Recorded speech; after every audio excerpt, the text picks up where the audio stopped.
الحمد لله نحمده ونستعينه ونستهديه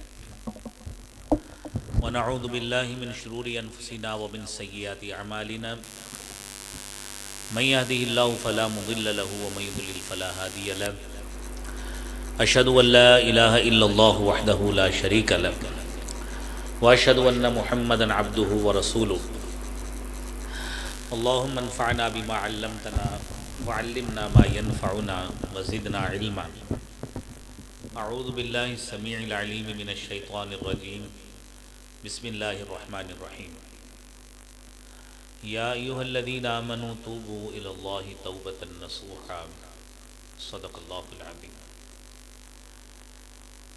میرے محترم بھائیوں جو ہمارے سامنے بیٹھے ہیں اور میری معززات مستورات ماؤں بہنوں بیٹیوں،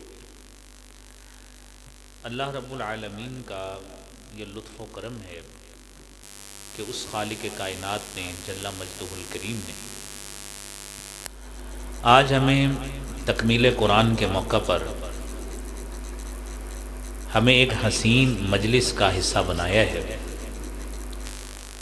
ایسی مجلس جو قرآن کی مجلس ہے، ایسی مجلس جس مجلس کو حدیث نبی صلی اللہ علیہ وآلہ وسلم کے مطابق نزلت علیہم السکینہ، جس کے اوپر اللہ کی طرف سے سکینت نازل ہوتی ہے، وحفتہم الملائکہ، جس مجلس کو اللہ کے فرشتوں نے گھیرا ہوا ہے، وغشیتہم الرحمہ، جس مجلس کو اللہ کی رحمت نے ڈھانپا ہوا ہے، وذکرہم اللہ فی من عندہ، اور اللہ رب العالمین ان خوش نصیب لوگوں کا تذکرہ ان میں کرتے ہیں جو نورانی مخلوق اللہ رب العالمین کے پاس ہے۔ لہذا بالخصوص میری خواتین سے گزارش ہے، خاموشی کے ساتھ توجہ کے ساتھ ہم نے جتنے مختصر وقت میں بات کرنی ہے، اللہ رب العالمین ہمیں ان آیات بینات پر عمل کرنے کی توفیق عطا فرمائے۔ آپ نے سورہ تحریم کی آیت سنی ہے، یا ایھا الذین آمنوا توبوا الی اللہ توبۃ نصوحا، کہ اے ایمان والو اللہ کی طرف توبہ کرو، ایسی توبہ جو توبہ نصوح ہے۔ سب سے پہلی بات یہ ہے توبہ کسے کہتے ہیں؟ اللہ تعالیٰ نے انسان کو دو رستے دکھائے، اِنَّا هَدَيْنَاهُ السَّبِيلَ إِمَّا شَاكِرًا وَإِمَّا كَفُورًا۔ اللہ کہتے ہیں ہم نے انسان کو رہنمائی کی، آیا وہ شکر گزاری والا رستہ اختیار کرتا ہے، وَإِمَّا كَفُورًا، یا ناشکری والا رستہ اختیار کرتا ہے۔ دو رستوں کی رہنمائی کی۔ اس کے بعد انسان اگر شکر گزاری والے رستے پہ آیا ہے،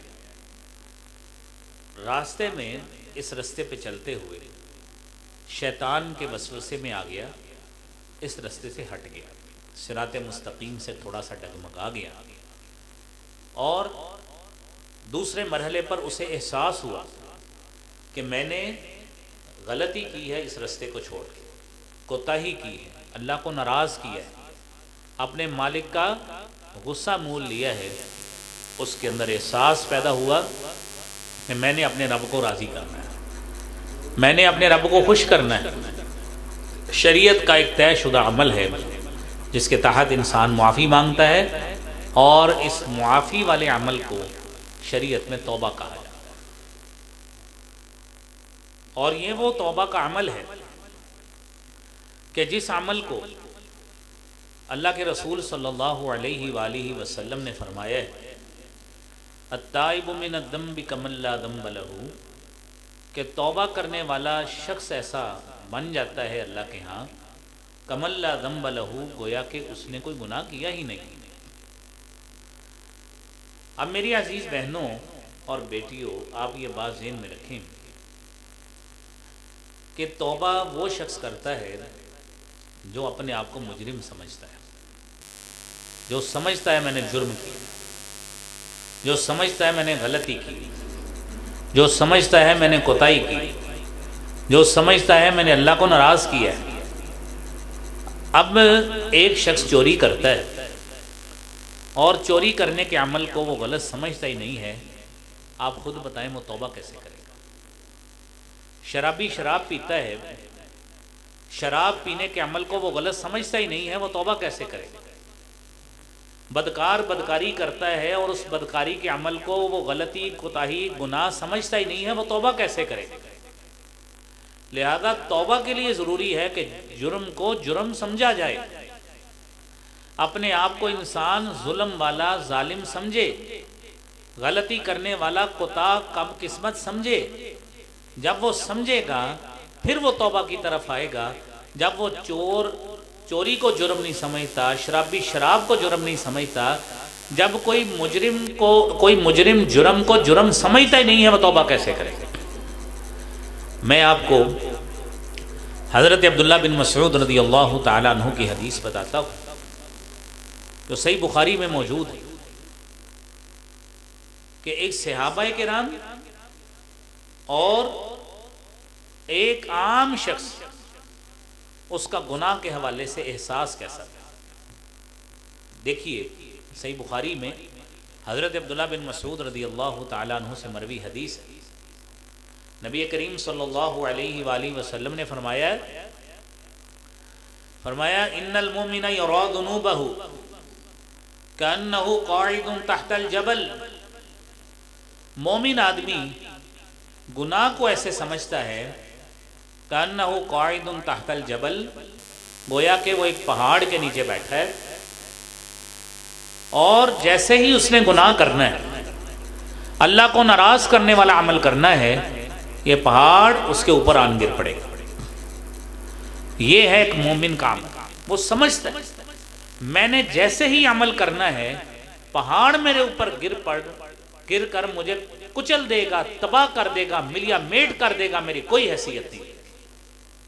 یہ ہے ایک مومن کا عمل۔ اور اس کے برعکس وَإِنَّ الْفَاجِرَ يَرَى ذُنُوبَهُ، ایک کوتاہ عمل شخص اور وہ شخص جو گناہ کرنے کا عادی ہے، جس کو نیکی اور گناہ کے فرق کا احساس ہی نہیں ہے، وہ گناہ ایسے اتنے زیادہ کرتا ہے، اس کے نزدیک ایسے گناہ ہوتا ہے۔ میرے نبی محترم جناب محمد الرسول اللہ صلی اللہ علیہ وآلہ وسلم نے فرمایا کہ وہ گناہ کو ایسے سمجھتا ہے کذباب مر علی انفہ، وہ سمجھتا ہے یہ ایک مکھی کی طرح ہے، جس طرح مکھی ناک پہ بیٹھی ہے، اس نے ہاتھ مارا، مکھی اڑا دی، جس طرح مکھی اڑانے میں اس کو کوئی دقت اور تکلیف نہیں ہوئی، اسی طرح میرے عزیز بھائیوں اور بہنوں اس کو یہ گناہ کرتے وقت بھی کوئی احساس نہیں۔ توبہ کرنے کے لیے گناہ کا احساس ایک مومن والا رکھنا چاہیے، تب بندہ توبہ کی طرف آتا ہے۔ ایک مومن والا احساس ہونا چاہیے، تب وہ توبہ کی طرف آئے گا، بصورت دیگر وہ توبہ کی طرف نہیں آ سکتا۔ آپ دیکھیے حضرت انس بن مالک رضی اللہ تعالی عنہ وہ بیان کرتے ہیں کہ صحابہ کرام رضوان اللہ علیہم اجمعین کا گناہ کے حوالے سے رویہ کیا تھا، کیسا رویہ تھا؟ گناہ کے حوالے سے ایسا رویہ ان کا ہوتا تھا، اور یہ کاش یہ رویہ آج ہمارے اندر آ جائے، یہ ہمارے اندر آ جائے اور ہم گناہ کو گناہ سمجھیں، ہم اللہ کی نافرمانی کو نافرمانی سمجھیں۔ جب ہم یہ سمجھیں گے تو توبہ کی طرف آئیں گے، بصورت دیگر ہم توبہ کی طرف نہیں آ سکتے۔ آپ دیکھیں حضرت انس رضی اللہ تعالی عنہ بیان کرتے ہیں، صحیح بخاری میں وہ قول موجود ہے، کہتے ہیں انکم لتعملون عملا ہی ادق فی اعینکم من الشعر، کہ تم لوگ ایسے عمل کرتے ہو ہی ادق فی اعینکم من الشعر، جو تمہارے نزدیک ایک بال، یہ جو میرے سر کا بال ہے، داڑھی کا بال ہے، انسان تو سمجھ کہ حضرت انس بیان کرتے ہیں کہ تم ایسے عمل کرتے ہو یا ادق فی اعینکم من الشعر، کہ وہ گناہ، وہ عمل، وہ تمہارے نزدیک شاید ایک بال سے بھی کم حیثیت رکھتے ہو، تمہارے نزدیک شاید کوئی حیثیت نہ ہو، کہ انسان بلنڈر کر لے، گناہ کر لے اور کوئی حیثیت اس کے ہاں نہیں ہے۔ فرمایا وَإِن كُنَّا لَنَعُدُّهَا فِي عَهْدِ رَسُولِ اللَّهِ صلی اللہ علیہ وسلم مِنَ الْمُوبِقَاتِ، ہم جب اللہ کے رسول صلی اللہ علیہ وسلم کے دور میں ہوتے تھے، ہم اس عمل کو ایسا عمل سمجھتے تھے من الموبقات کہ گویا یہ چیز ہلاک کر دینے والی ہے، تباہ کر دینے والی ہے، کہ جیسے ہی ہم نے عمل کرنا ہے ہم نے تباہ ہو جانا ہے، برباد ہو جانا ہے، ہمارا کوئی وجود نہیں رہنا روئے زمین پہ۔ ہم گناہ کو اتنا بڑا سمجھ کر ہم گناہوں سے پرہیز کیا کرتے ہیں۔ آج میری بہنوں، آج اس پرہیز کی ضرورت ہے، اور وہ پرہیز کیسا ہے؟ سورہ نساء، یہ سورہ نساء کی آیت ہے، 5ویں سپارے کی آیت ہے۔ قرآن کریم میں اللہ رب العالمین فرماتے ہیں، 31 نمبر آیت، ان تجتنبوا کبائر ما تنہون عنہ نکفر عنکم سیئاتکم وندخلکم مدخلا کریما۔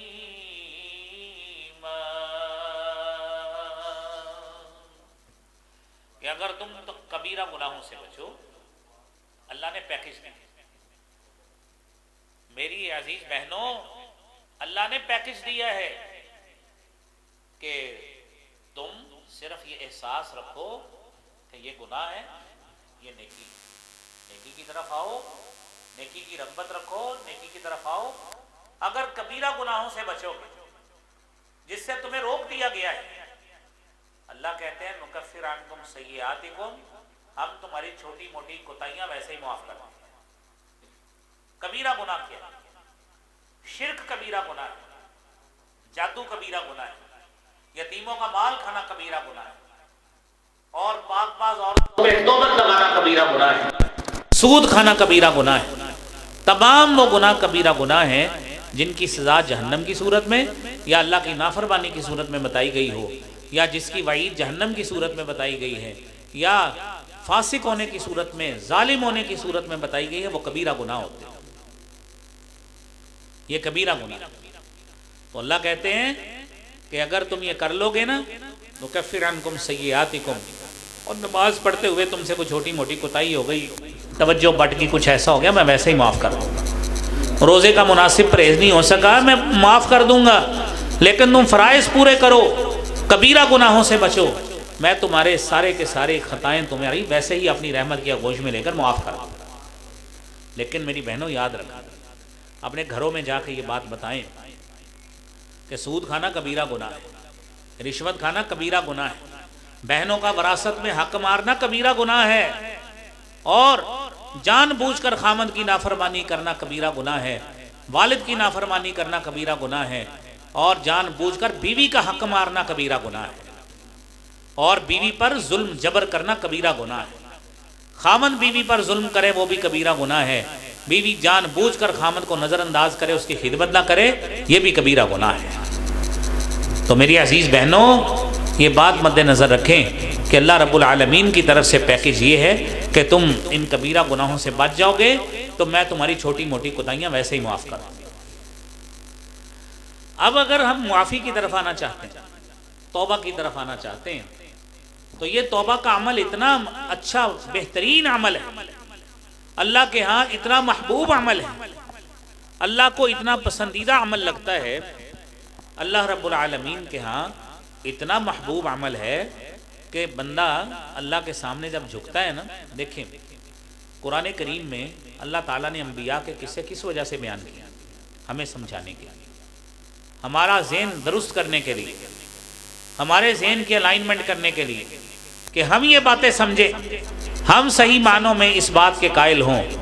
مثال کے طور پہ قرآن کریم میں اللہ تعالیٰ نے حضرت آدم کا تذکرہ کیا، غلطی ہوئی، کوتاہی ہوئی، اور جب کوتاہی ہوئی ہے، غلطی ہوئی ہے، اللہ کے سامنے جھکے، اللہ کے سامنے اپنے ظلم کا، جبر کا اقرار کیا کہ اللہ میں نے تجھے ناراض کیا، اپنے آپ کو ظالم سمجھا، اور اللہ نے وہ کلمات خود سکھائے، ربنا ظلمنا انفسنا وان لم تغفر لنا وترحمنا وَتَرْحَمْنَا لَنَكُونَنَّ مِنَ الْخَاسِرِينَ۔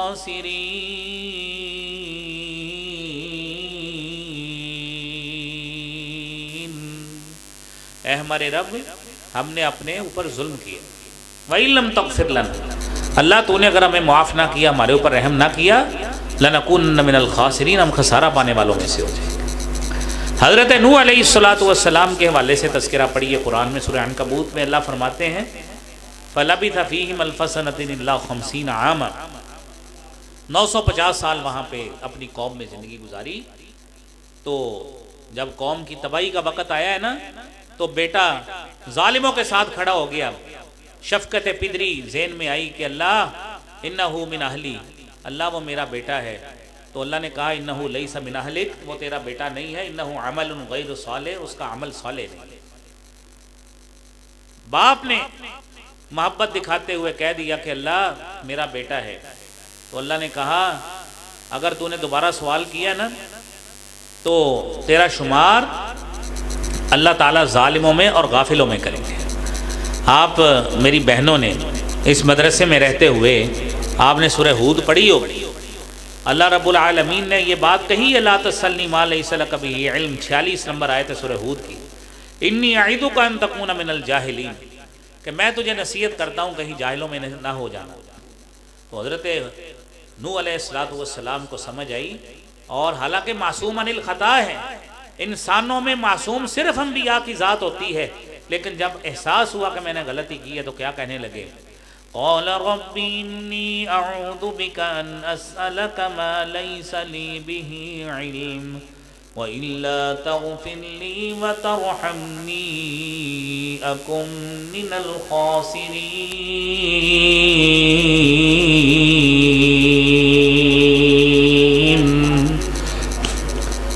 إِلَّا تَغْفِرْ لِي، اللہ میں نے جان پہ ظلم کیا، مجھے علم نہیں تھا، میں تجھ سے سوال کر لیا، لیکن اللہ اگر تو نے اب معاف نہ کیا میں خسارہ پانے والوں میں سے ہوں۔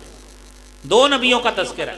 تیسرے نبی حضرت موسیٰ علیہ السلام، قال رب انی ظلمت نفسی فاغفر لی فغفر له انه هو الغفور الرحیم۔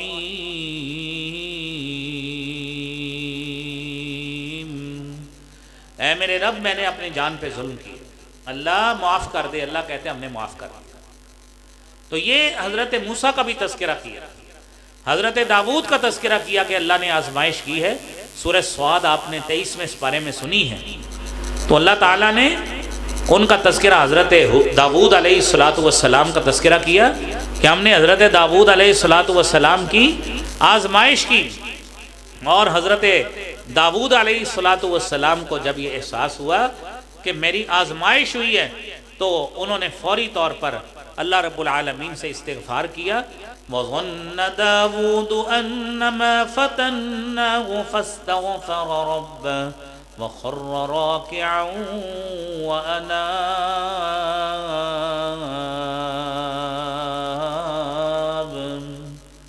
حضرت داؤد نے سوچا ہماری آزمائش ہوئی ہے، اللہ کے آگے جھک گئے، استغفار کیا۔ میری بہنوں کیا کمال ہیں، اللہ تعالیٰ نے حضرت داؤد کے ان الفاظ کو قرآن کا حصہ بنایا ہے اور سجدہ ہمارے لیے واجب کر دیا ہے کہ حضرت داؤد نے سجدہ کیا ہے، لہذا جب مسلمان اس قرآن کو پڑھیں گے وہ بھی سجدہ کریں گے۔ اور 5واں مقام سنی حضرت یونس علیہ السلام کے والے سے، سورہ انبیاء میں اللہ تعالیٰ فرماتے ہیں وَظَنُّونِ ذَهَبَ مُغَاضِبًا فَظَنَّ أَن لَّن نَّقْدِرَ عَلَيْهِ فنادى في الظلمات أن لا إله إلا أنت سبحانك إني كنت من الظالمين۔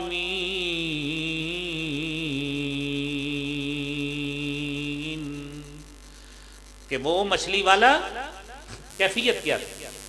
اللہ کہتے ہیں اور صلی اللہ علیہ میت الفین و یزیدون، ہم نے حضرت یونس کو جس بستی کی طرف، جس علاقے کی طرف مبعوث کیا ہے، وہاں پہ 1,00,000 سے اوپر لوگ تھے، الی میت الفین و یزیدون، اس سے بھی زیادہ لوگ۔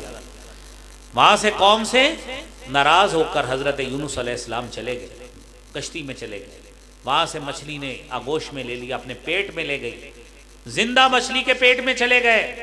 اللہ تعالیٰ نے حضرت یونس علیہ السلام کو کلمات سکھائے تو حضرت یونس علیہ السلام اللہ اکبر اللہ اکبر، حضرت یونس علیہ السلام نے مچھلی کے پیٹ میں اقرار کیا لا الہ الا انت سبحانک انی کنت من الظالمین، کہ اللہ تو ہی ایک الہ ہے، تیرے علاوہ کوئی معبود نہیں ہے، تو پاک ہے، میں ظلم کرنے والا ہوں، اللہ تو مجھے معاف کر دے۔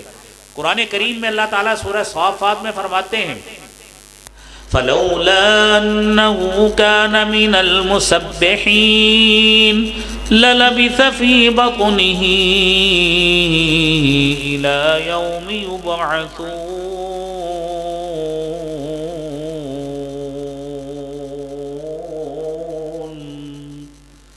کہ حضرت یونس علیہ السلام کی کیفیت یہ ہے لولا انہو کان من المسبحین، اگر یونس تسبیح نہ کرتے، اللہ کو نہ پکارتے اور اپنے ظلم کا اقرار نہ کرتے، للبث فی بطنہ الی یوم یبعثون، قیامت کا دن ہو جاتا، اللہ تعالیٰ حضرت یونس کو اس جرم کی پاداش میں مچھلی کے پیٹ میں ہی رکھتے۔ تو اگر اللہ تعالیٰ اپنے انبیاء کے ساتھ یہ معاملہ کر رہے ہیں، انبیاء کے ساتھ، کہ وہ بھی اپنا اقرار کر کے اللہ سے معافی لے رہے ہیں، تو میری بہنوں آج ہمیں اس بات کو سمجھنا چاہیے اور سنجیدگی کے ساتھ غور کرنا چاہیے کہ ہمیں بھی اللہ رب العالمین سے ہاتھ پھیلا کر، جھولیاں پھیلا کر، رو رو کر اللہ کے سامنے عاجزی کے ساتھ، گریہ زاری کے ساتھ اپنے رب سے معافی مانگنی پڑے گی۔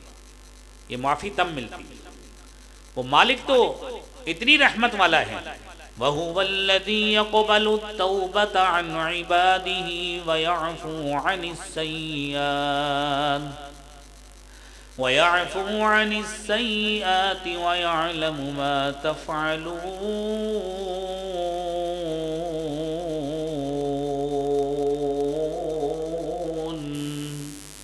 وَهُوَ الَّذِي يَقْبَلُ التَّوْبَةَ، وہ اللہ وہ ذات ہے جو توبہ کو قبول کرتا ہے، وَيَعْفُو عَنِ السَّيِّئَاتِ، وہ خطاؤں کو درگزر بھی کرتا ہے، وَيَعْلَمُ مَا تَفْعَلُونَ، اور وہ جانتا ہے جو تم کرتے ہو۔ میری عزیز بہنوں اور بھائیوں، دیکھیے حدیث نبوی میں آتا ہے، اللہ کے رسول صلی اللہ علیہ وآلہ وسلم نے فرمایا کہ اللہ رب العالمین کس طرح اپنے بندوں کے لیے معافی کا سماں پیدا کرتا ہے۔ اللہ کے پیارے رسول صلی اللہ علیہ وآلہ وسلم فرماتے ہیں ان اللہ یبسط یدہ باللیل، اللہ تعالی رات کے وقت ہاتھ پھیلاتے ہیں، رات کے وقت، لیتوب مسیء النہار، تاکہ وہ شخص، وہ میرا بندہ، وہ میرے بندی جس نے سارا دن اللہ کی نافرمانی کی، اللہ کو ناراض کیا ہے، وہ آئے اللہ سے آ کے معافی مانگے، اللہ سے اپنے جرائم کا اقرار کرے، اپنے گناہوں کا اقرار کرے، اللہ سے مانگے، اللہ تعالیٰ اس کو معاف فرما دیں گے۔ میری عزیز بہنوں، یہ اللہ تعالیٰ رات کے وقت کرتے ہیں۔ حدیث کا دوسرا جملہ وَإِنَّ اللَّهَ يَبْسُطُ يَدَهُ بِالنَّهَارِ، اللہ تعالیٰ اپنا ہاتھ پھیلاتے ہیں دن کے وقت، لِيَتُوبَ مُسِيءُ اللَّيْلِ، تاکہ رات کے وقت جس نے اپنے رب کو ناراض کیا ہے، اپنے رب کی نافرمانیاں کی ہیں، اپنے رب کو جس نے ناراض کرنے کی کوشش کی، غصہ چڑھایا ہے، آئے اپنے رب کے سامنے ہاتھ پھیلا لے، اپنا دامن پھیلا لے، اپنے آنسو بہا لے، اللہ تعالیٰ اس کی غلطیوں کو، کوتاہیوں کو اللہ معاف فرما دے۔ میرے نبی نے فرمایا صلی اللہ علیہ وآلہ وسلم، فرمایا یہ عمل اللہ رب العالمین کی طرف سے جاری رہتا ہے، اتنا جاری رہتا ہے حتیٰ تطلع الشمس من مغربها، جب تک سورج مغرب سے طلوع نہیں ہوتا، اللہ تعالیٰ کی طرف سے مغفرت ایسے ہی جاری رہے گی۔ تو میری عزیز بہنوں، جب ہم نے اللہ کی طرف آنا ہے، رجوع کرنا ہے، پہلی بات اخلاص ہونا چاہیے۔ اخلاص نیت کے بغیر اللہ تعالیٰ کوئی عمل قبول نہیں کرتے۔ نبی کریم صلی اللہ علیہ وآلہ وسلم نے فرمایا ہے، میری کئی بہنوں نے، بیٹیوں نے حدیث طیبہ پڑھی ہے، صحیح بخاری کی پہلی حدیث، جس میں نبی کریم صلی اللہ علیہ وآلہ وسلم نے فرمایا ہے انما الاعمال بالنیات وانما لکل امرئ ما نوى، اعمال کا دار و مدار نیتوں پہ ہے، اور ہر شخص کے لیے وہی کچھ ہے جو اس نے نیت کی ہے۔ لہذا یہ رونا، یہ کراہنا، یہ گریہ زاری کرنا، یہ دعا کرنا، یہ خلوص کے ساتھ اس لیے کہ میں نے اپنے رب کو راضی کرنا ہے. میں نے لمبی دعا کر کے یہ نہیں دکھانا کہ میں اتنی لمبی دعا کر سکتا ہوں یا کر سکتا ہوں، میں لمبی دعا کر سکتا ہوں، یہ نہیں. اخلاص ہی ہونا چاہیے اللہ سے معافی مانگنی. اپنی دوسری شرط یہ ہے کہ ہماری کمائی جو ہے وہ حلال ہونی چاہیے. اللہ کے پیارے رسول صلی اللہ علیہ وآلہ وسلم نے فرمایا ہے ان اللہ طیب، اللہ تعالیٰ پاک ہیں، لا يقبل الا طیبا، اللہ تعالیٰ صرف پاکیزہ چیز ہی کو پسند کرتے ہیں. وَإِنَّ اللَّهَ تَعَالَى أَمَرَ الْمُؤْمِنِينَ، اللہ تعالیٰ نے مومنوں کو وہی حکم دیا ہے جو پیغمبروں کو دیا ہے. اللہ نے فرمایا یا ایھا الرسل، اے رسولوں کی جماعت، کلوا من الطیبات، پاکیزہ چیزیں کھاؤ اور نیک عمل کرو. میری عزیز بہنوں، یہ قرآن کریم میں سورہ مومنون کی آیت ہے جو اللہ کے نبی صلی اللہ علیہ وسلم نے اپنی گفتگو میں کوٹ کی. اور اس کا یہ مطلب ہرگز نعوذ باللہ یہ نہیں تھا کہ انبیاء کی کمائی جو تھی وہ نعوذ باللہ مشکوک تھی، ہرگز نہیں. بلکہ بات صرف اتنی ہے کہ اللہ رب العالمین نے حلال کمائی کی اہمیت اتنی بتائی کہ انبیاء کو بھی یہ حکم دیا کہ حلال کمائی جو ہے نا، آپ نے پاکیزہ چیزیں کھانی ہیں، حلال کمائی کمانی ہے، پھر نیک عمل آپ کا قبول ہوتا ہے. ہمیں سمجھایا. پھر آپ صلی اللہ علیہ وآلہ وسلم نے صحابی بیان کرتے ہیں ثم ذکر الرجل اشعث اغبر ثائر الرأس یطیل السفر، کہ ایک شخص جو پرا گندہ کیفیت میں آتا ہے، بال بکھرے ہوئے، لمبا سفر کر کے آتا ہے، رب کے سامنے ہاتھ پھیلاتا ہے، یا ربی کہتا ہے. حقیقت یہ ہے اس کا کھانا حرام کمائی کا ہے، اس کا پینا حرام کمائی کا ہے، اس کی غذا حرام کمائی کی ہے. میرے نبی محتشم جناب محمد رسول اللہ صلی اللہ علیہ وآلہ وسلم فرماتے ہیں انا یستجاب لہ، اس کی قبولیت کیسے ہوگی. یہ بات ہمیں سمجھنی ہے کہ قبولیت کیسے ہوگی اگر ہم اللہ رب العالمین کو اتنا ناراض کر بیٹھیں تو، اور کمائی ہماری حلال نہیں ہے، کپڑے حرام کمائی کے، غذا حرام کمائی کی، قبولیت کیسے ہوگی. سورس آف انکم، مالی ذرائع وسائل حلال کرنا. تیسری شرط یہ کہ ہمیں اخلاص نیت کے بعد ہمیں کیا کرنا ہے؟ مصمم ارادے سے معافی مانگنی. اللہ رب العالمین سے مصمم ارادے سے اللہ کا در پکڑ لیجئے، اللہ کا در پکڑ لیجئے، روئیے کرائیے کہ اللہ معافی دینے والا تو ہے، تیرے علاوہ کوئی نہیں، تیرے علاوہ کوئی نہیں ہے معاف کرنے والا، تیرے علاوہ کوئی نہیں ہے. تو نے ہدایت کا رستہ دکھایا، تو نے گمراہی کا دکھایا، تو نے توبہ کا رستہ دکھایا، تو نے ہی فرمایا ہے اللہ ان رحمتی وسعت غضب، اللہ میری رحمت جو ہے، تو نے اللہ فرمایا کہ میری رحمت میرے غضب سے حاوی ہے. اللہ اپنی رحمت کی آغوش میں لیتے ہوئے میرے گناہوں کو معاف کر. تو یہ اقرار جو ہے ہمیں کرنا اللہ رب العالمین کے حوالے سے مصمم ارادے کے ساتھ. تو نبی کریم صلی اللہ علیہ وسلم نے فرمایا ہے اذا سأل احدکم، جب تم میں سے سوال کرتا ہے نا کوئی شخص اپنے رب سے، فلیعزم المسئلہ، اس کو پختگی کے ساتھ وثوق کے ساتھ مسئلہ پیش کرنا چاہیے. وہ نہ کہے اللہم اغفر لی ان شئت، اگر اللہ چاہتا ہے تو معاف کر دے، نہیں، فلیعزم المسئلہ، اس کو چاہیے پختگی کے ساتھ مسئلہ پیش کرے. اللہ تو نہیں معاف کرنا ہے، تو ہی کرنے والا ہے، سارا رحمت کا خزانہ تیرے پاس ہے، اللہ معاف کر، تو نہیں معافی دے. در پکڑ لیجئے اللہ تعالیٰ. اور چوتھی بات، گناہ پر شرمندگی، شرمندگی ہونی چاہیے گناہ پہ، شرمندگی کا احساس ہو. دانت نکال کر معافیاں نہیں ملتی، آنکھوں سے آنسو نکلتے، ندامت ہو، شرمندگی ہو، جرم کا احساس نمایاں ہو کہ میں نے کیا. تو یہ عمل آنے سے پہلے مومنوں کی نشانی یہ ہے وہ فوری توبہ کرتے. سورہ نساء کی آیت ہے انما التوبة على الله للذين يعملون السوء بجهالة ثم يتوبون من قريب فأولئك يتوب الله عليهم وَكَانَ اللَّهُ عَلِيمًا حَكِيمًا.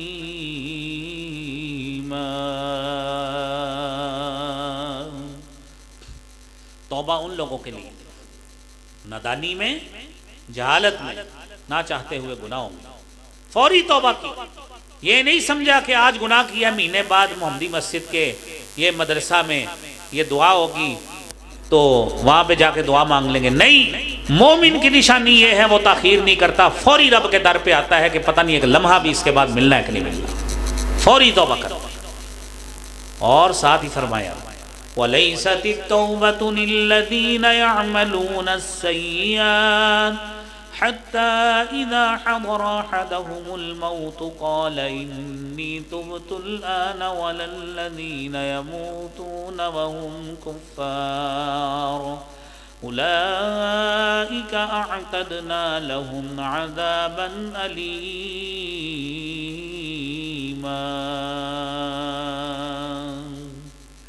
اللہ فرماتے ہیں ان لوگوں کے لیے توبہ نہیں، گناہ ہی کرتے رہے، گناہ کرتے رہے، موت کا وقت آنے لگا تو کہنے لگا اللہ اب توبہ کر، اب توبہ کر۔ فرعون نے بھی یہی بات کہی تھی، اللہ نے کہا آل آنا وقد عصیت قبل، ساری زندگی تو نے نافرمانی کی، اس طرح توبہ نہیں ہوتی۔ لہذا میری بہنوں، یہ وقت آنے سے پہلے جس لمحے کا کسی کو انتظار نہیں، پتہ ہی نہیں، ہم ہوش بے ہوش ہوئے بیٹھے، ہوش سے بے ہوشی میں گئے، پتہ ہی نہیں مرنا ہے، لیکن یہ نہیں پتا کہ کتنے کے بارے میں ہم بات کرتے ہیں کہ ابھی اچھا بھلا تھا، 2 منٹ لگے بندہ اللہ کے پاس پہنچ گیا۔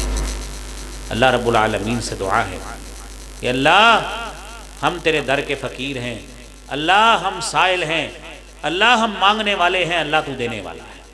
اللہ ہماری جھولیوں کو خیر سے بھر دے، اللہ ہماری جھولیوں کو خیر سے بھر دے، اللہ جو ہم سوال کریں اللہ وہ بھی عطا فرما، جو نہیں مانگ سکتے تو جانتا ہے، اللہ ہماری کوتاہیوں پہ غلطیوں پہ رحمت کا قلم پھیر دے۔